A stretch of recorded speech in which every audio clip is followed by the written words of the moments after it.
Hello and welcome to my Yu-Gi-Oh channel. Please make sure to subscribe for more daily Yu-Gi-Oh content. Today we're covering a new archetype which is from the deck build pack. This is the second one to be released after the Bear Ticks were released a little while ago. These are the ABHYSS Archetype. The first card is Null Dread of the Abyss. It's a light attribute reptile type effect monster. It's a level 4 with 0 attack and 0 defense. You can only use this card's name's first and second effects once per turn each. 1. You can send this card from your hand to the graveyard. Send one dark reptile monster from your deck to the graveyard. 2. If you control no monsters, or you control an Abyss monster, you can special summon this card from your graveyard, but banish it when it leaves the field. You cannot special summon monsters while this card, special summoned by this effect, is in the monster zone, except reptile type monsters. Okay, so many of how the ABHYSS archetype works is they're reliant on activating their effects from the graveyard to revive themselves. Each of them has their own individual effects as well, so with this one, being able to send a reptile monster from the deck to the graveyard, so that's a Foolish Burial effect, specific to the archetype. Yes, it does have to be limited to a dark attribute reptile, but there are attributes that and types that support this within its own archetype. It wouldn't just exist by this. Also, being able to revive this card means you can actually use it for a tribute summon if you need to.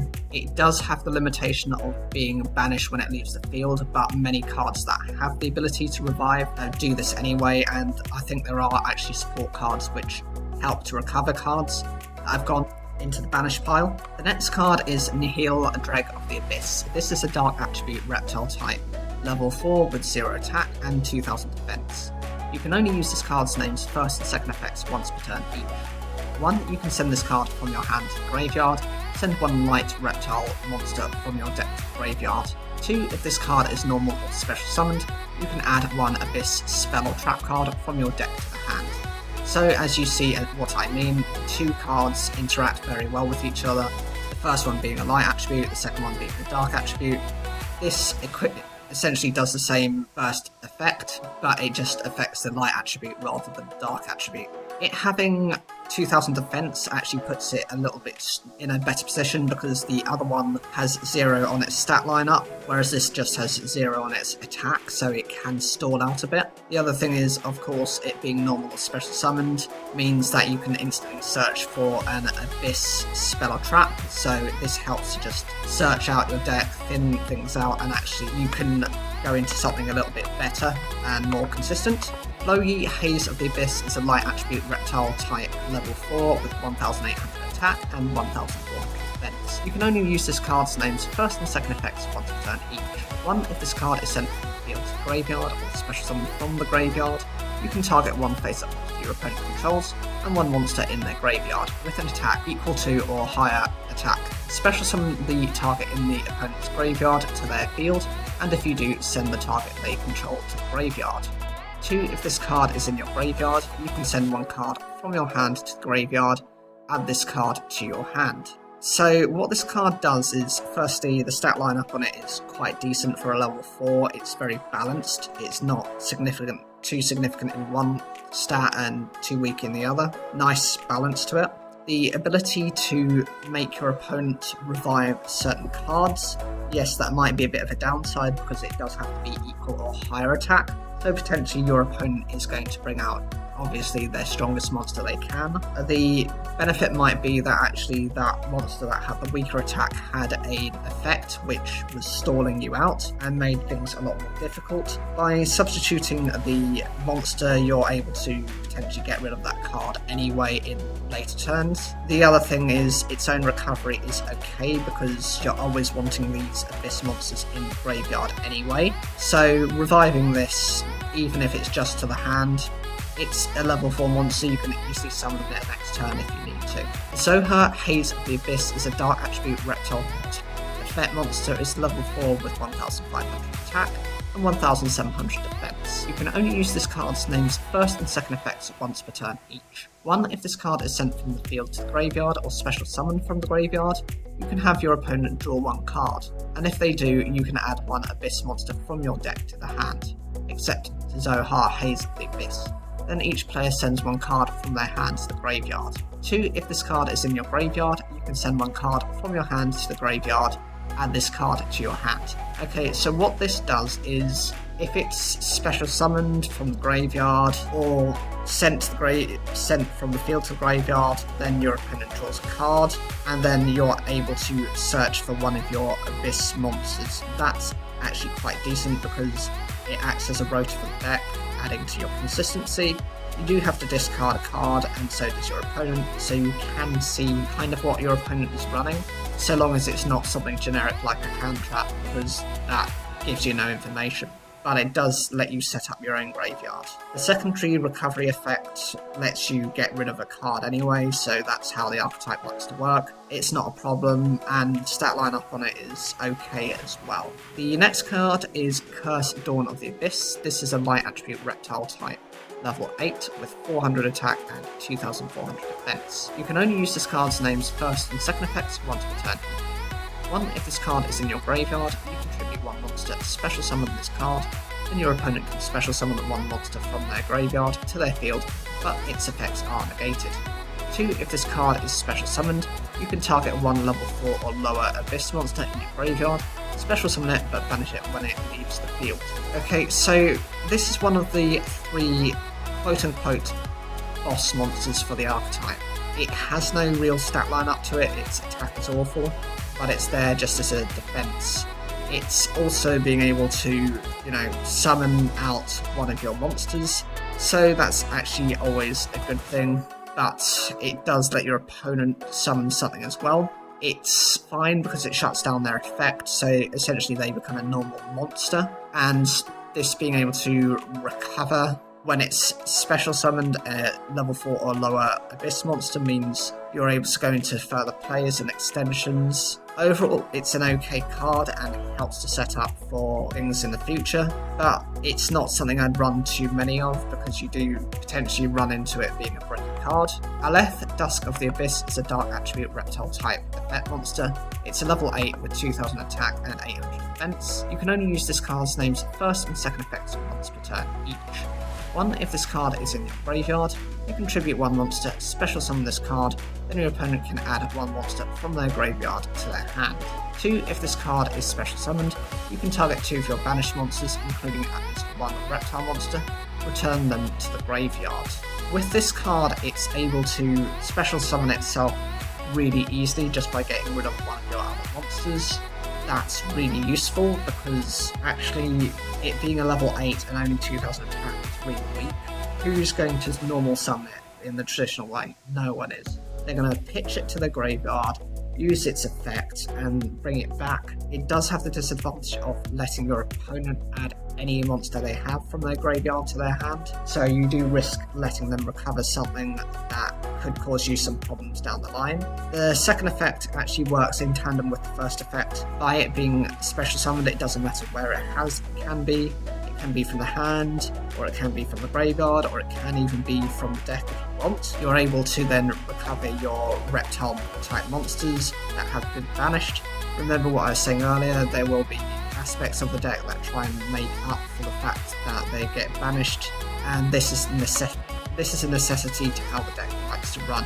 Aaron, King of the Abyss, is a light attribute reptile type level 8 with 2500 attack and 2800 defense. You can only use this card's name's first, second and third effects once per turn each. If this card is in your graveyard, you contribute 2 monsters, special summon this card. 2. If your opponent adds a card to their hand except during the draw phase, you can send 1 random card from their hand to the graveyard. And 3. If a monster your opponent controls is sent to the graveyard by a card effect, you can add 1 light attribute or dark attribute reptile monster from your deck or graveyard to your hand, except Aaron, King of the Abyss. So this is one of the higher stat lineup monsters, 2500 attack, 2800 defense. It's very balanced. The first effect works in tandem with your other monsters, because if you've got other monsters you can actually just get rid of that, summon this out. The second effect actually helps punish your opponent, because every time they essentially search out cards, you're able to then punish them by getting rid of potentially their key cards or the cards that they've just searched out for. Think of it a bit like a Dark Law effect, but it's a little bit worse. It doesn't banish the cards, it sends them to the graveyard. Often people are able to then recover those cards, but it at least stops them for the time being, even though it's just once per turn. And the third effect, if a monster your opponent controls is sent to the graveyard by a card effect, you're able to then search for your cards. So this also adds to the consistency, and you'll probably be trying to get rid of their cards by effects anyway. The next card is ABHYSS, Queen of the Abyss. This is a dark attribute reptile type effect monster. It's level 8 with 2700 attack and 2100 defense. You can only use this card's name's first, second and third effects once per turn each. 1. If this card is in your graveyard, you contribute 2 monsters to special summon this card. 2. If a monster is special summoned from your opponent's graveyard, you can send 1 card they control to the graveyard. And 3. If a monster is sent from your opponent's hand or deck to the graveyard, you can special summon 1 light or dark attribute reptile monster from your graveyard, except ABHYSS, Queen of the Abyss. So very much like the Nomenon and Archetype, they have like a Queen version and a King version. That's how this deck likes to work. The first effect is similar to the other boss monster, just replace 2 of your monsters to special summon this from the graveyard.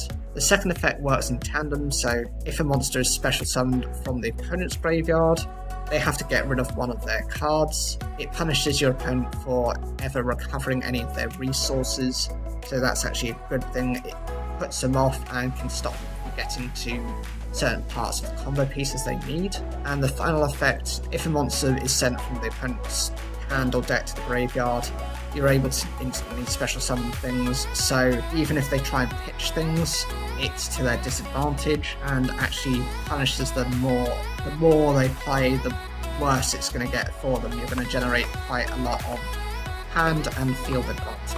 And the final boss monster, this is the cover card, which is on the deck build pack, is ABHYSS, Deity of the Abyss. It's a light attribute reptile type effect monster. It's a level 10 with 3100 attack and 2200 defense. You can only use this card's name's first and second effects once per turn each.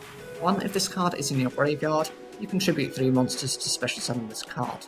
2. Once while face up in the field, as a quick effect, you can send all monsters on the field to the graveyard, except face up monsters that will special summon from the graveyard. Okay, so this being the boss monster is a little bit underwhelming. Yes, it can be constantly resummoned by getting rid of 3 of your monsters, and for this archetype they like to swarm the field anyway, that's not a problem. The secondary effect, being able to just wipe out all monsters that haven't been summoned from the graveyard, is useful because it doesn't wipe out most of your cards. They will be reviving themselves or other monsters, so they're protected. And it's also sending those monsters, not destroying those monsters, so their effects can't be triggered from this effect. But the downside is this is a very simplistic effect. It's not got any real type of protection for itself, and if your opponent has been running any kind of banish strategy, they can just get rid of this card before it has the ability to revive itself. The field spell is Depths of the Abyss. This is, with the effect, you can only use this card's name's first and second effects once per turn each.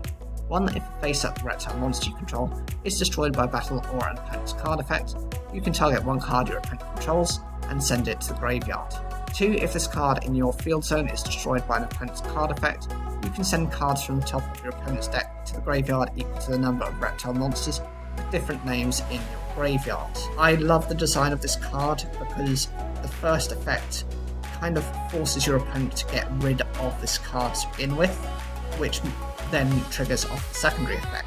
Because, to get through to your life points, they are going to have to either do a lot of direct attacks, burn damage, or they're just going to have to ram their cards and effects into your reptile monsters, and that just means that they're constantly going to be getting rid of their own cards.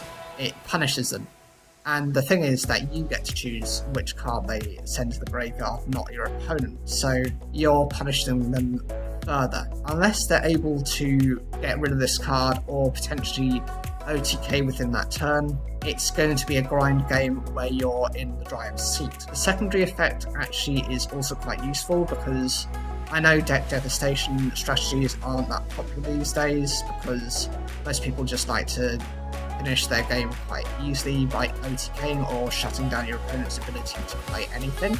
But this is actually quite devastating.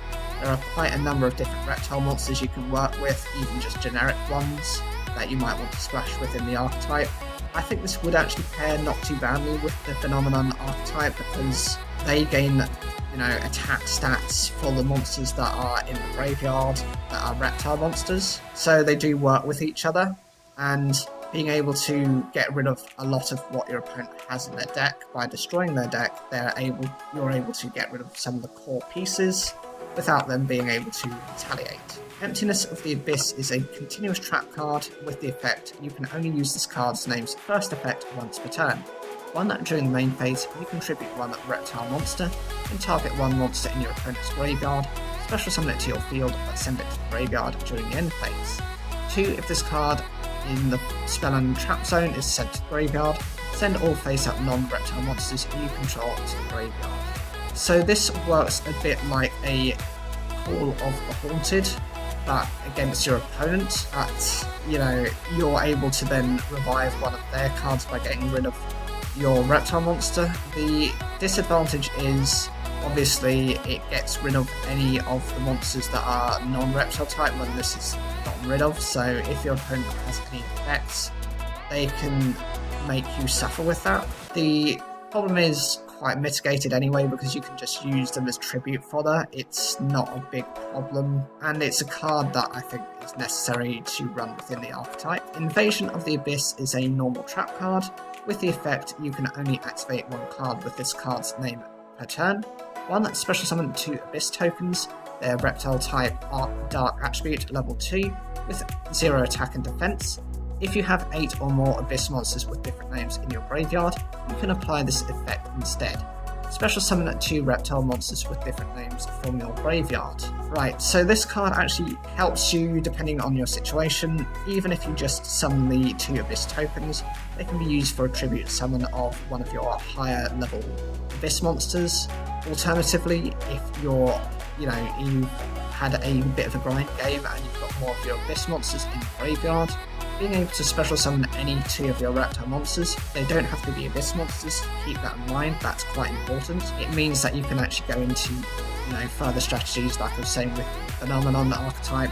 They tend to boost their stats up, so running between the 2 archetypes I think is quite favourable to how they like to play.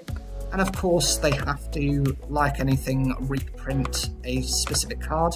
This is Snake Rain. This lets you discard a card to send 5 reptile monsters to the graveyard. It's perfectly suited for this archetype and for the Phenomenon archetype, which is just how they like to work with each other. It's consistent, and I love the design of this archetype. I hope in the future they get more support, because even if you're just looking at it from a chaos build, you can do that as well.